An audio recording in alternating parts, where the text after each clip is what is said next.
This episode is brought to you by Mortgage Workflow Partners and the Mastering Encompass series, both for users as well as administrators. You can find out all the information about it over at masterengencompass.com. Also, if you'd like to check out what we're doing on YouTube, go ahead and subscribe to the channel using the @MasteringEncompass handle. And make sure you stay up to date on all the information, not just with podcasts, but also video content that we bring to you as often as possible. Now let's get on to the episode. Hey everyone, Larry Bailey's here, Mortgage Workflow Partners. Welcome to Administrators Mastering Encompass, brought to you by Mortgage Workflow Partners. And only here because of everybody in the mortgage community. Thank you very much for joining. No intro music today. I'm sorry. I'm sure everybody missed that. Hey, Angie, make sure that we are going to talk about task-based workflows today. But the topic of the day, in case you didn't know, was how do you know that you have the tech that you actually need? So we're going to be talking a lot about that. For those that are listening along the podcast, thanks very much. Please make sure to make it over to the mortgage community. Sign up for free. Wait, did I lose sound? Oh, man. It's off to a rocky start. I think I'm still projecting sound. Hopefully I am. But thank you, Angie. Whew. So we meet every Tuesday at 4 p.m. That's right now, Eastern, or Thursday at 1 p.m. Eastern. Anytime, Chris. Hey, I'm glad the audio is back. And we have these conversations, and they're open for everybody to join. I know that times are tough, and education is one of those things that is critically important. Conversation as a community, also critically important. And that's what we're going to be doing for the rest of this year in all of these events. I posted earlier today, I posted the October events to try to bring value back to the conversation for those that can make it and for those that listen on replay. We have a lot of people listening on replay, and I totally get that. So, Angie, did you want to come? Are you comfortable coming on stage? We can kind of go through task-based workflows momentarily. And does anybody else have anything they want to work through? There's been a lot of conversations this week with clients on how to leverage the area median income. Absolutely, Angie, don't have to come up, no pressure. We can just talk about task-based workflows. But on the area median income settings that were just released in the 23.3, found at least two companies so far that actually have a really wild workflow to segregate their loan files that are first-time homebuyer, and they're pricing out with the GSEs, and they are, of course, if qualifying, they don't have any loan level pricing adjusters.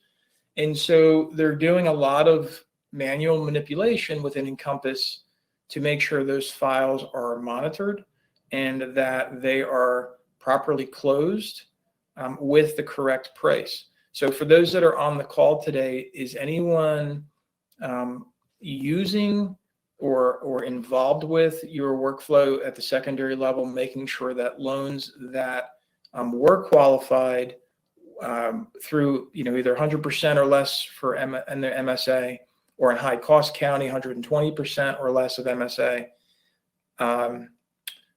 for their area median income? I should be clear on that. Area median income, 100 or 120%. Anybody doing that actively in their workflow?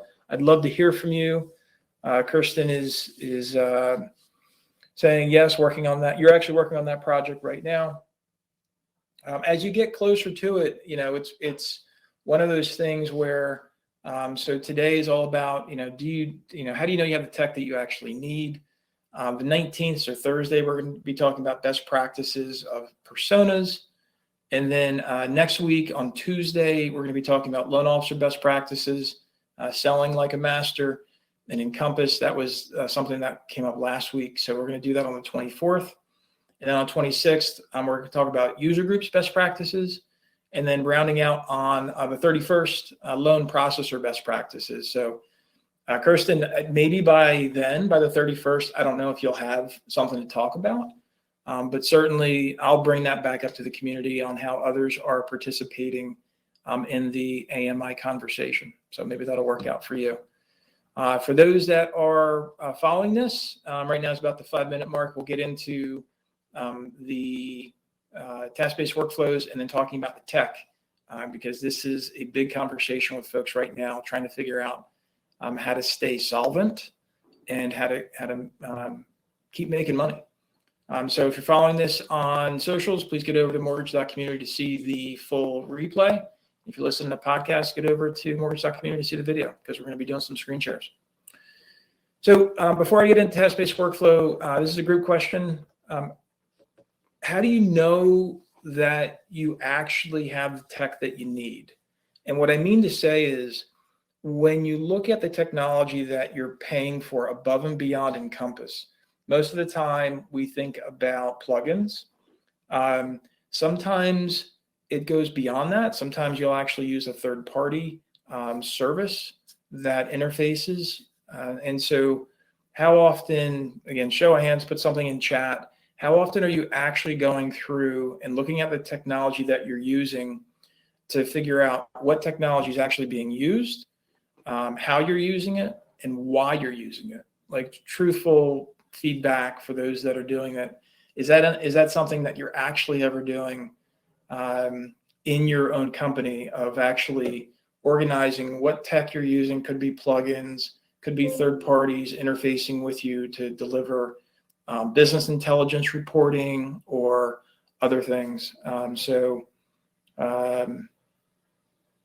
Angie says never. I appreciate the honesty. Rob's typing out, and I'll tell you this.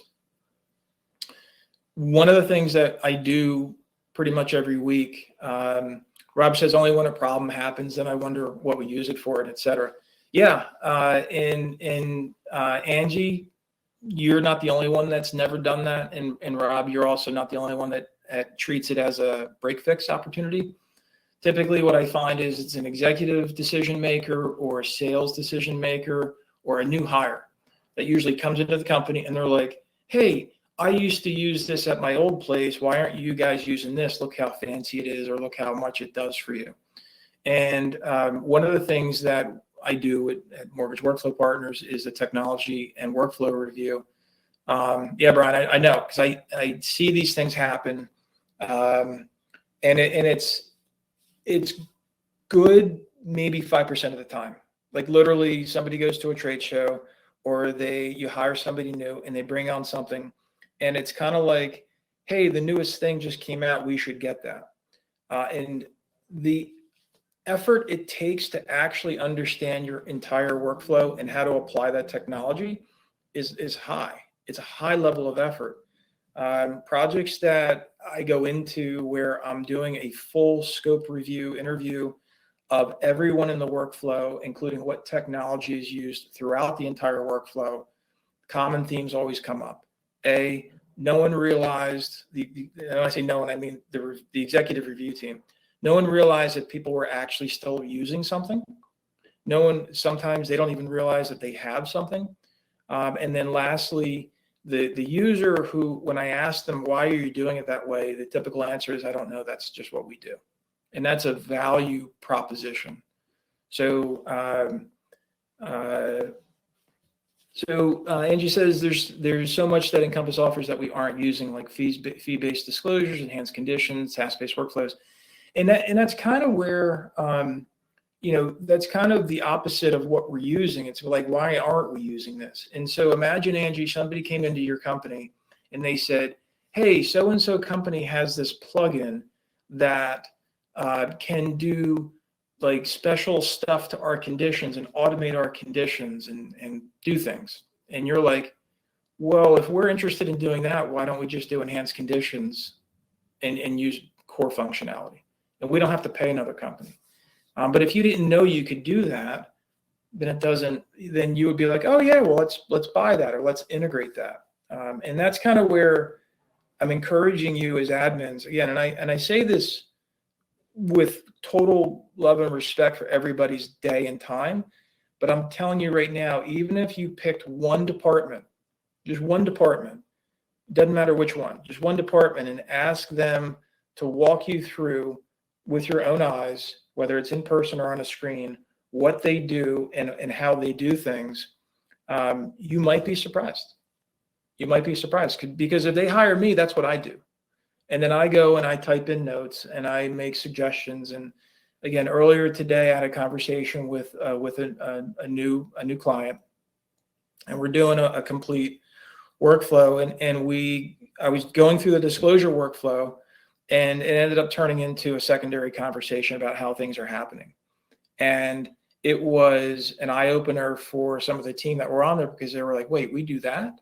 And so that's what I would encourage you to do as admins. Anybody listening to this, no matter what your position, if it involves really looking at the technology, that you're using and why you're using it and how you're using it, it's important. Because if you're paying for something that you're not using, or if you're paying for something that's being misused, to Robert's point, he's like, he knows, his chat is, I know folks that don't follow the workflow or have found, quote unquote, other ways to get things done or cut corners. And yeah, and it's kind of, it's frustrating in some regards, but it also, I would encourage you to be like, oh, well then why do we even have that tech? And so that's kind of where I'm going with that part of the conversation. Anybody have any idea, like if you've got technology that you don't use anymore, or you don't know why you use it, do you just kind of go, or do you actually make recommendations to your company to say, hey, listen, guys, if we don't need that anymore, can I take that money and put it back in my budget? Like, is that able to happen for you? And if you've never tried that, I would encourage you to do that, because every dollar, like I've said, you've heard me say this a bunch of times, every dollar you can save, you should claim as a team. I used to work for Success Mortgage Partners, and they have this thing that's really unique. They actually have a bounty. I don't know if they're still doing this, but they did this when I worked with them and worked for them for a very, very short period of time. They have a group meeting. Department managers have a bounty. I think it's a pig, if I remember correctly. And it's like a piggy bank. And it's like, who gets to keep the piggy bank, because they're the ones that are making the most out of what they have, or they're saving the most dollars in their company. And Kirsten, that's awesome that you guys did. So for everybody else reading the notes here, they did a cost savings analysis about a year ago, reviewed things and canceled what we're no longer using or never. Congratulations, like seriously. And hopefully you're doing that every year. Hopefully you're doing that maybe even every quarter, because it's really important. I can't stress to you, 30 years ago, I started lending. And in between there, I've made over $400,000. And in there, I've also made under $25,000. And you have to understand that this is extraordinarily volatile right now. And every dollar we can make sure that we're saving for our companies or not spending for our companies by leveraging what we already have it gives us another chance for another day. And, I mean that sincerely. So Angie says management does that with yearly budget talks. I would encourage you to actually spread this out to more people than just management. Everybody has the capability to contribute to that. And so my next topic I brought onto this was, results. So how many times have you gone in as an admin and actually looked at what is the technology resulting in? So a good example of this would be, if you're deciding on your POS. So let's say you're using Consumer Connect and you don't want to use Consumer Connect anymore because you think it actually is going to be better if we use an outside source for your POS. Is that being managed correctly in terms of looking at the results? How much money is that saving? How much money is that earning? Same thing with closing docs. I mean, there's lots of services within Encompass workflow that you're paying for, but companies consistently leverage outside resources for. Same thing goes with plugins. Like if you're using a plugin and you're not actually understanding how much money that plugin is saving in terms of time or expense, why are you using it? It's not just to make your day easier. You should really look at what is that saving. And that's why, again, when I look at technology that we're rolling out, whether it's plugins or whether it's API integrations or the things that we're rolling out for like compensation, so that you can do compensation in one easy step, or business intelligence, or even something like, an Encompass analyzer where it analyzes across everything to save time and not have to purchase something that's really expensive, because searching for things is hard to really define cost wise. But the idea is, if the results of whatever you're using are not definitively saving you money, or earning you money, challenge it. That's what I would tell you. Anybody have any good stories about things that you've implemented that were like obviously returning a greater return on investment, whether saving you money or earning you money? I'd love to hear some success stories, or not. Maybe you bought, you don't have to name names, but maybe you got something and you're like, this was a total waste. I can tell you a story from when I worked at AFR that was a total waste. I think it was like a $200,000 waste with OCR Tech. Horrible waste of money and time. And I'll honestly never use that company again. Name's not important, but the point is that I learned, and 10 years later, it's it's still a thing.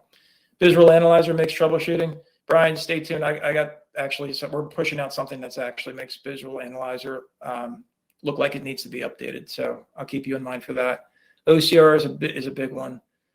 Dual, I know, Kristen, dual AUS is one of those things where it's like, there's a lot of reasons why dual AUS is helpful.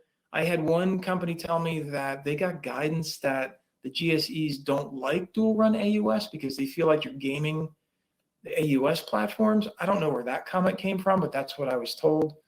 But you would think it would save you time, which is real. So that's great feedback, Kirsten. Thank you. And Rob says, I don't have, but then you just run them separately, right? It's like, I know, right? Amy says we purchased the batch updater tool when the best money. Yeah. The batch updater, the only thing that makes the batch updater a hard one is just the cost. You probably got in back in 2018. You probably got into a sweetheart deal for renewals, but those batch updaters can be expensive for a lot of folks. Brian built his own batch updater. Sweet. Brian, you want to license it? We'll sell it under Mortgage Workflow Partners. We'll make a deal. Get it out there. How's that sound? I don't know if you're able to, but why not? Why not? It's really one of those things. And I see a lot of companies right now rolling back their tech because either A, they don't have the velocity to support the technology, or the budget. Like someone mentioned, they couldn't afford Visual Analyzer anymore for the $800 a month that thing costs. It's rough. And so that's why we're having this conversation. Another one that's on my list for how do you know if you have the tech you really need is duplication.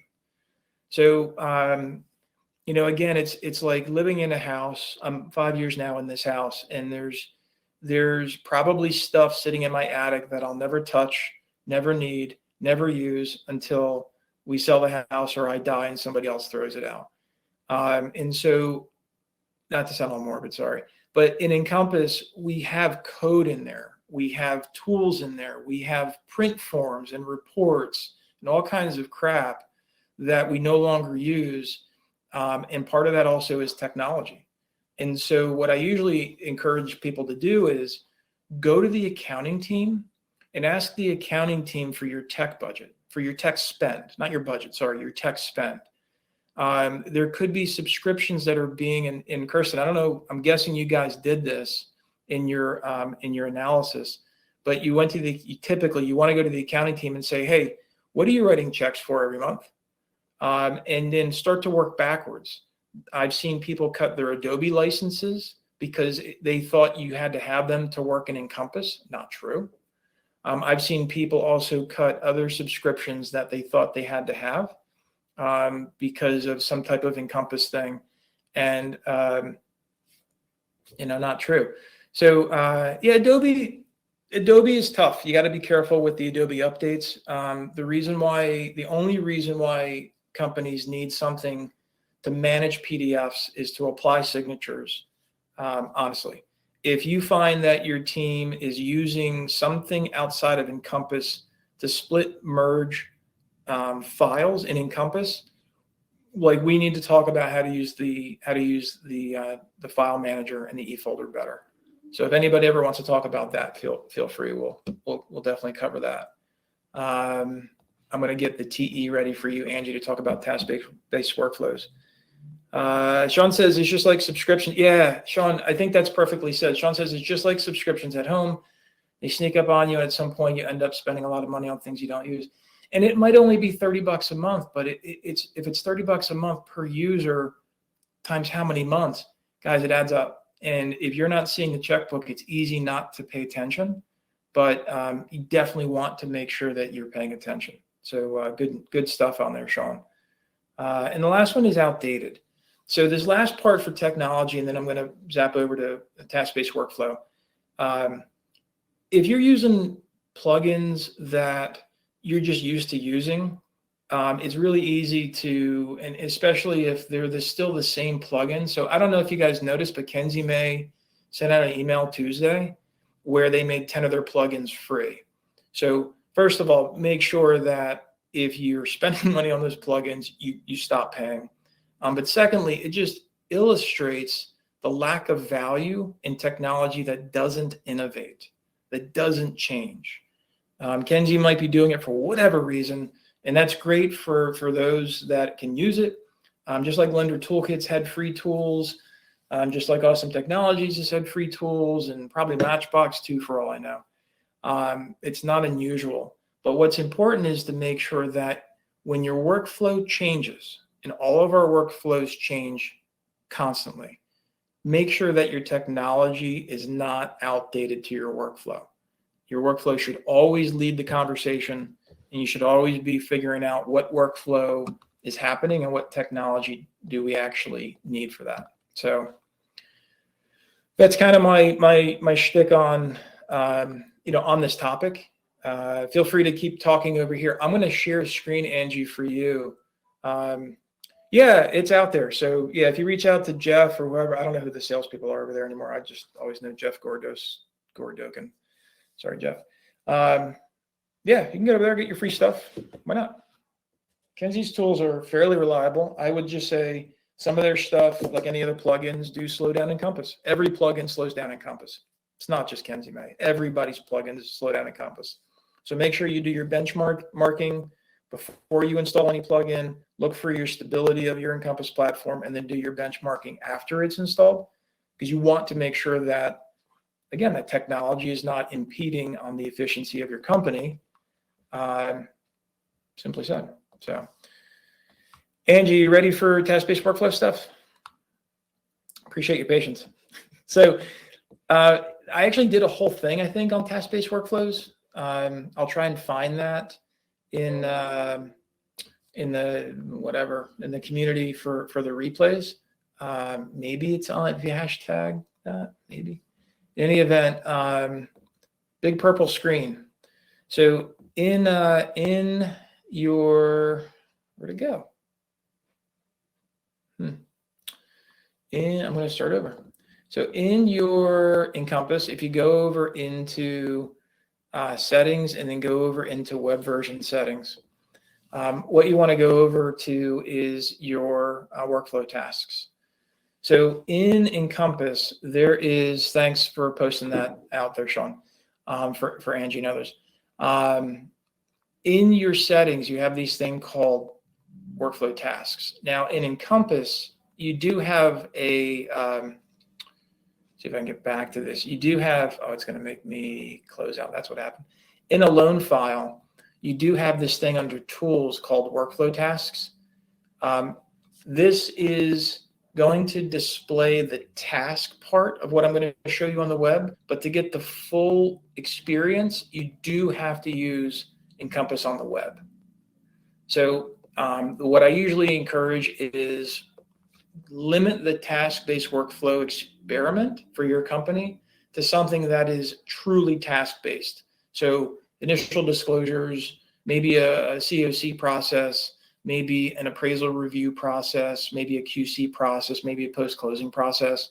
These are things that you can easily define because they're either using checklists or they're using some custom input form or they're using paper.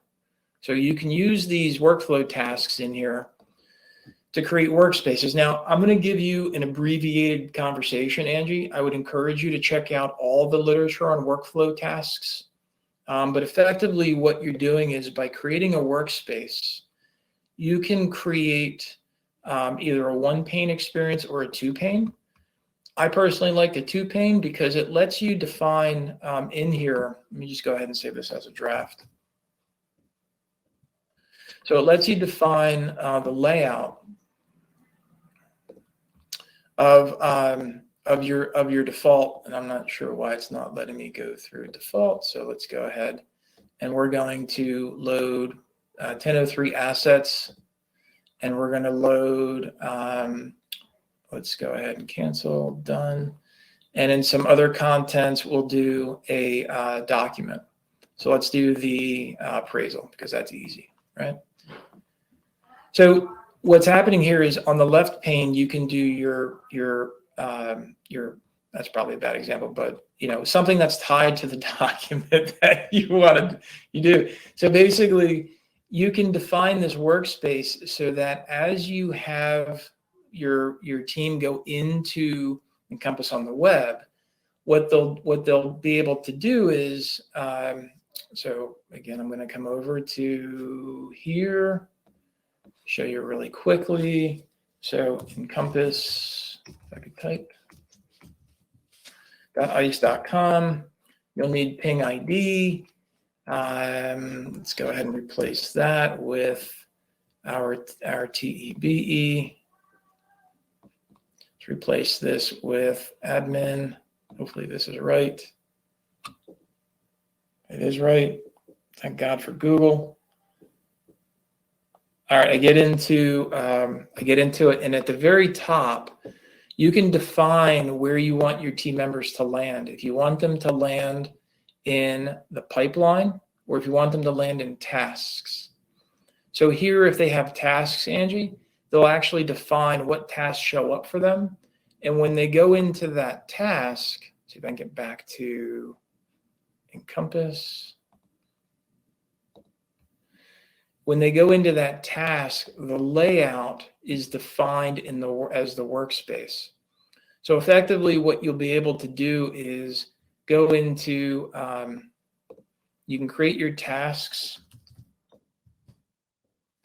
and you can define where that task is going to show up in terms of what workspace, is it required or optional? And you can define all of these things in here. You can also automatically assign the task to a specific role if you want. You can define that by user groups. You can also create subtasks. So again, I explained that this is going to be a very abbreviated version, but the idea here is for you, Angie, and for everybody, is that you can start to look at workflow tasks from the user's experience. So imagine your team is coming in. They don't need to log into Encompass desktop. They can log into the web. And if their job is to basically just do tasks in files, then you can have them work on here. So Sean asks, are there any example screenshots floating around of what people are using workflow tasks for? There was somebody in the meeting that we had that was using it, and somebody has to remind me. I don't know if that was Rob or who it was, but somebody was actually using workflow tasks. And I think we set a time we actually did a full thing on it. It's in replays. Sean, I'll try and find it and put it in the link for this replay. But yeah, they use it for, I thought it was disclosures. Again, and I'll search for it too, but it's extraordinarily small. The audience using this today is small. And obviously I feel it can be a lot bigger. The game here, the game plan is when the appraisal comes back, it fires off tasks for your processor to go review and update the appraisal to satisfy the condition. That's one example, and those kinds of things. So we aren't using Encompass Web except for EP Partner Connect. Andrew, you're not alone. Listen, nobody's really using Encompass on the web. Nobody. So what are people using it for? They're using it to get a better experience for task-based workflows, also using it for sales. So when we talk about selling here in one of the other shows coming up, we also talk about using sales team using opportunities from the pipeline to build out. Literally, you can go up to 10 different things. So it's not like everybody's just going and logging into Encompass on the web to replace their experience for desktop. Not happening, but it will be happening over the next coming quarters, mostly because of the functionality and the automation that's coming to Encompass on the web. That you'll be getting a lot of this into desktop, but the user experience, I think, long term is really on the web is really where it's going to give you the best bang for your buck. So again, I appreciate you coming to today's piece and really talking about how you can evaluate what tech you actually need. I look forward to hearing any feedback on how it's working for you, and hopefully this was worth your while. And for those that followed along, thank you. Angie, if you want to know more about task-based workflows, start a conversation in the community. We can do it there, or if you want to talk about this more in future meetings, please do. I look forward to it for everybody. That's what we do. We talk. So, yeah, look for the post. I did that, and then I also have November's topics lined up and December's topics lined up. Basically through the 14th, second week of December. Last 2 weeks of December, no meetings. We got to focus on end of the month. So everybody have a great rest of your day. Amy, thank you as always. Thanks everybody for coming. I really appreciate spending this time with you, and hopefully it helps. You guys have a great rest of your day. Brian, don't forget about what we talked about. I'll see you later, guys.